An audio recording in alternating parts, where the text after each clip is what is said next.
Welcome to Share Talk, the only podcast where investors come first. Hi, today I'm joined by Matt Bull, who is Technical Director at Armadale Capital. How are you today, Matt? I'm doing well, thank you. Right, I've got some carefully crafted questions for you today. For listeners unfamiliar with Armadale Capital, can you provide an overview of the 100% owned Mahenge Liandu Graphite Project? Yeah, the project is a very large and high-grade large flake graphite project located in southeast Tanzania. The deposit is located in a world-class province, which is known for a very high-quality graphite concentrates. There's two other developers in the region which have also been able to produce exceptional graphite quality concentrates from their deposits. It's probably the best graphite province in the world. And in terms of the potential size of the project, is it a world-class project? With the resource update we did today, we have 84 years in the indicated and measured category at the planned production rate. So it's quite a long, extremely long mine life, and the deposit is still open to the north and to the south. So yeah, it's certainly a large, high grade and high quality project. So it'll see most of us out, presumably, in the 84 years. Could you explain to people who are not familiar with graphite, or maybe think they are familiar with it but aren't, what is graphite used for these days? There's a very wide range of uses for graphite, but the one that's growing very quickly at the moment is graphite, which is used in lithium ion batteries, those batteries are used in EV vehicles, which is growing very fast at the moment. There's been a lot of speculation in terms of lithium companies, but not the same kind of excitement so far in the graphite area. Well, there's roughly 10 times as much graphite in a lithium ion battery as lithium, so it should be called a graphite battery rather than a lithium battery.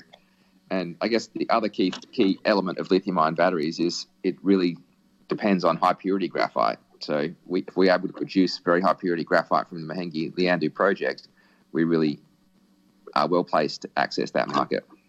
Right. I mean, you touched about the significance of today's release in terms of the resource upgrade for the project.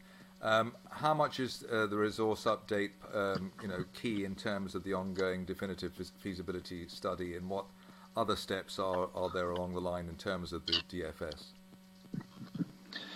The key remaining steps are obtaining further marketing agreements for the graphite concentrate. We're expecting to get further MOUs and expect to get further binding agreements in the very near future, and definitely before the end of the year. Another key area that's required for the DFS is advancing the permitting, so we can get all the permits required, including the mining license, to start construction. And also we need to finalise the mine design, which we can use the just completed resource update. When we do that, we'll be able to declare a mining reserve, accurately estimate production costs to allow us to estimate the cost of production. You're working. I mean, there is a marketing program for the graphite itself in terms of customers and the commercialization of the graphite. Yeah, we have a marketing consultant based in China who's got a lot of experience in the graphite sector, and she's managing the marketing side of it for us. And we've already obtained 2 MOUs, and we're expecting further MOUs in the very near future. And some of the existing ones will convert to binding as well. Right, and are there any more? Is there any more activity in terms of offtakes and other things like that, or is that the bulk of it? I have a lot more information on that in the coming weeks. Right. Okay. Well, we'll look forward to that. But based on what you've learned since the company completed its scoping study for Mahenge Liandu in March 2018, how optimistic are you that the project DFS will yield a strong outcome? I'm very confident the project is going to yield a strong outcome based on all the information we've gotten so far has been improvement over the figures we used in the scoping study. And the scoping study really did show some of the best returns I've seen in a mining project in pretty much any commodity since I've been working in the sector. So it's pretty much certain that we're going to be getting some very strong results out of the study. Right. And do you think the market has appreciated what the value of the assets that you have potentially under the ground? I definitely don't think the market's really understands the quality of the product we have. We really have a very high grade project in one of the best, if not the best, graphite provinces of the world. So, and we're not valued nowhere near where we should be, in my opinion. I mean, one of the reasons that can, that would explain such a mismatch in valuation is actually the time it takes to develop the project once you actually know what's under the ground. What is the lead-in time as far as Armadale is concerned? Or what would it be in terms of actually getting the stuff out of the ground? From the start of construction to the first production is around 10 months. So it's not a hugely complex process.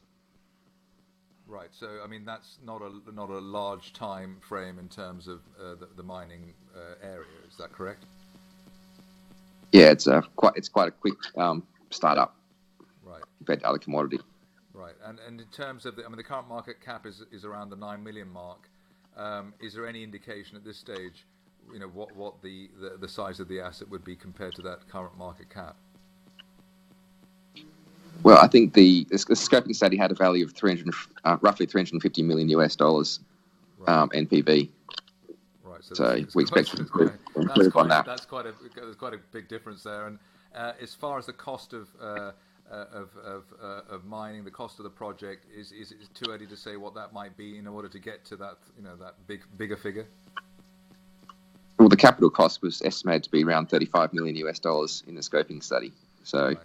And you're working on different ways of financing the project.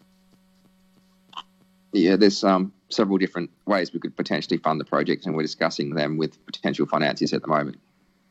Okay, and so you got great news today. What's the next thing we're looking forward to that investors should keep an eye out for?